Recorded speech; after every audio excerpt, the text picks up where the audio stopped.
Banten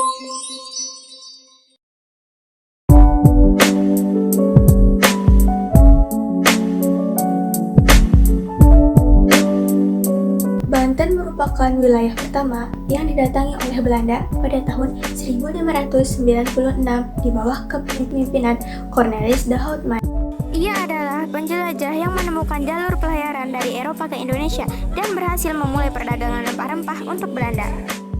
Banten memiliki posisi yang strategis sebagai bandar perdagangan internasional. Sejak awal, pedagang Belanda ingin menguasai Banten, tetapi tidak pernah berhasil. Oleh karena itu, VOC membangun bandar di Batavia. Pada tahun 1619, terjadilah persaingan antara Banten dan Batavia untuk memperebutkan posisi sebagai bandar perdagangan internasional. Yang kedua, adanya campur tangan VOC terhadap Kesultanan Banten.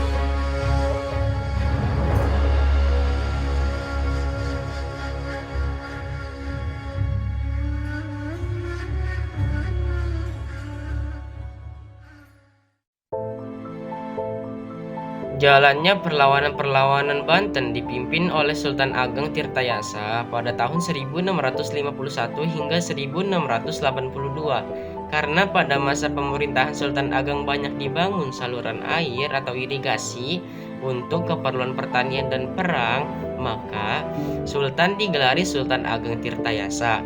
Tirta artinya air.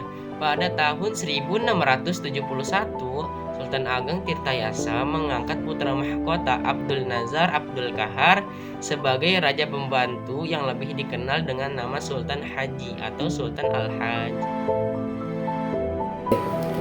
Sebagai raja pembantu, Sultan Haji bertanggung jawab urusan dalam negeri dan Sultan Ageng Tirtayasa bertanggung jawab urusan luar negeri, dibantu putranya yang lain, yakni Pangeran Arya Purbaya. Sultan Haji merasa khawatir apabila dirinya tidak segera dinobatkan sebagai sultan. Sangat mungkin jabatan sultan itu akan diberikan kepada Pangeran Arya Purbaya, yaitu anak dari Sultan Ageng Tirtayasa. Kemudian Sultan Haji bekerjasama dengan VOC untuk merebut tahta Kesultanan Banten. Dan timbullah pertentangan yang begitu tajam antara Sultan Haji dengan Sultan Ageng Tirtayasa.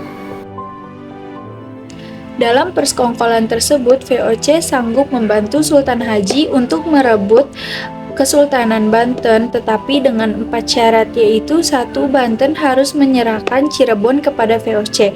Yang kedua, monopoli lada di Banten dipegang oleh VOC dan harus menyingkirkan para pedagang Persia, India, dan Cina. Yang ketiga, Banten harus membayar 600 ringgit apabila ingkar janji. Dan yang keempat, pasukan Banten yang menguasai daerah pantai dan pedalaman Periangan harus ditarik. Pada tahun 1681, VOC atas nama Sultan Haji berhasil merebut Kesultanan Banten, dan pada tahun 1693 Ageng Tirtayasa berhasil ditangkap dan ditawan di Batavia sampai meninggalnya pada tahun 1692. Nah, itulah latar belakang dan bentuk perlawanan Banten terhadap VOC yang dilakukan oleh Sultan Ageng Tirtayasa.